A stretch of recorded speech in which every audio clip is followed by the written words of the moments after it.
Hi everyone, আজকে অন্যরকম একটি ভিডিও নিয়ে হাজির হয়েছি। আজকের রেসিপি কবুতরের বারবিকিউ। আজকের বারবিকিউ হলো কবুতরের বারবিকিউ, যেটা খেতে খুবই অসাধারণ।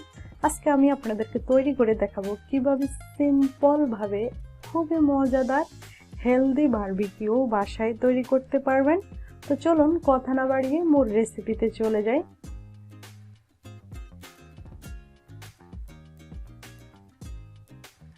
এখানে আমি 3টি কবুতরের বাচ্চা নিয়েছি। প্রথমে বাচ্চাগুলো আমি ছিলে তারপরে ধুয়ে ভালো করে পরিষ্কার করে নিলাম। এখানে দিয়ে দিলাম রসুন বাটা, আদা বাটা, আর দিয়ে দিলাম কাঁচামরিচ বাটা, পেঁয়াজ বাটা, আর এখানে দিয়ে দিলাম বারবিকিউ মশলা। বারবিকিউ মশলাটা আমি 1.5 চামচ দিয়েছি। টক দই দিয়েছি 3 চামচ। এই টক দইটা আপনার মাংসটাকে খুবই নরম এবং সফট করবে। দিয়ে দিলাম 1/2 চামচ জিরা বাটা। আপনারা চাইলে এখানে জিরার গুঁড়িটাও ব্যবহার করতে পারেন। দিয়ে দিলাম 1/2 চামচ লাল মরিচের গুঁড়ো, 1/2 চামচ হলুদ গুঁড়ো, দিয়ে দিব স্বাদ মতো লবণ,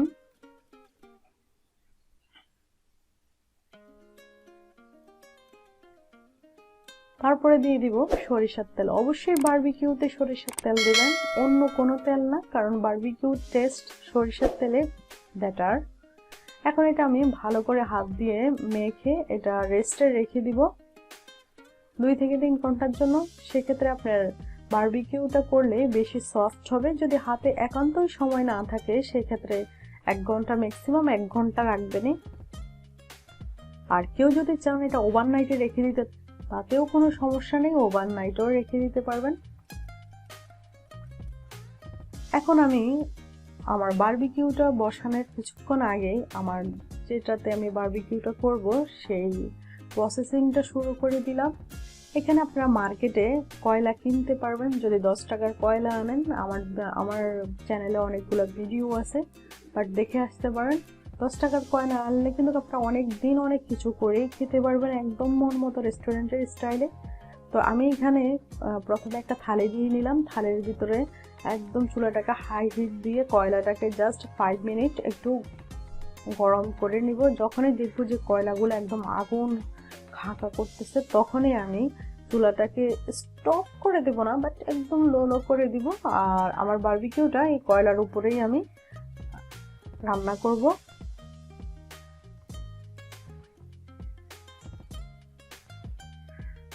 এখন এই বারবিকিউটা করার জন্য আমি এখানে একটা স্ট্যান্ড বসিয়ে দিলাম। আমি আরেকটা স্ট্যান্ডে দিব যেন আমার বারবিকিউ করার সময় কোনো রকমের কয়লার যেন কোনো ময়লা যেন উপরে না উঠে বা না লাগে। সেক্ষেত্রে আমি আবারও আরেকটা স্ট্যান্ড দেব। তবে আপনারা সরাসরি যদি একটা স্ট্যান্ডের উপরে করেন এভাবে স্ট্যান্ড দিয়ে, তাতেও কোনো সমস্যা নেই। যদি না থাকে ওইটা একান্ত প্রয়োজনীয় না। এখন আমি কয়লাটাকে গরম হওয়ার জন্য অপেক্ষা করব। আর এভাবে আরেকটা আমি স্ট্যান্ড বসিয়ে দিব। এগুলা আসলে যদি বলে তাহলে আপনারা এই স্ট্যান্ডগুলো আলাদাই কিনতে পারবেন। এখন আমার ম্যারিনেট করা হয়ে গেছে। প্রায় 3 থেকে 4 ঘন্টা পরে আমি ফিরে আসলাম। এখানে জাস্ট কালারের জন্য, সুন্দর একটা লুকের জন্য আমি এখানে রেড কালার দিয়ে দিলাম। এটা ফুড কালার দিয়ে একটু ভালো করে হাত দিয়ে মিক্স করে নিব। এখন এই স্ট্যান্ডগুলো আপনারা বারবিকিউর এই স্ট্যান্ডগুলো আপনারা মার্কেটে কিনতে পারবেন 300 থেকে 350 টাকার মধ্যে।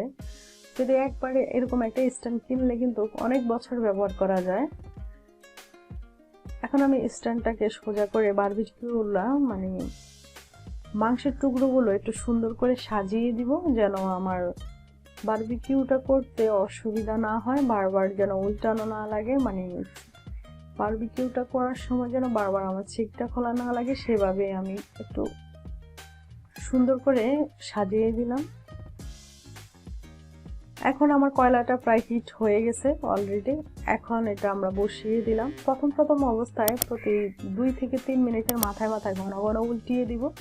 সেই ক্ষেত্রে লুকটা অনেক সুন্দর আসবে আর আপনার বারবিকিউটা চারপাশে খুবই সুন্দর করে সিদ্ধ হবে। এক সময় দেখবেন খুবই সুন্দর কালার চলে আসছে আর যখনই একটু কালার আসা শুরু করে দিবে তখনই আপনি একটা ব্রাশের সাহায্যে আপনি আপনার মশলাগুলো আর একটু তেল ভালো করে উপর দিয়ে গায়ে গায়ে মাখিয়ে দিবেন। সেক্ষেত্রে আপনার বারবিকিউটা আরো সুন্দর একটা সেন্ট বের হবে। আমি এখানে হাত দিয়েই মেখে দিলাম, আসলে আমার হাতের কাছে ব্রাশ ছিল না। জাস্ট 35 থেকে 40 মিনিটের মধ্যে আপনার বারবিকিউটা রেডি হয়ে গেল। এখন আপনারা যে যার মতো করে পরিবেশন করতে পারেন। চাইলে এটা নান রুটি দিয়েও খেতে পারবেন, চাইলে পরোটা দিয়েও খেতে পারবেন, বিকালের নাস্তাতে রাখতে পারবেন, অথবা অতিথি আপ্যায়নে তো কোনো জুড়িয়ে নেই। সবাই ভালো থাকবেন, সবাই সবার জন্য দোয়া করবেন। ভিডিওটি কেমন হয়েছে অবশ্যই জানাবেন। ভিডিওতে লাইক ও কমেন্ট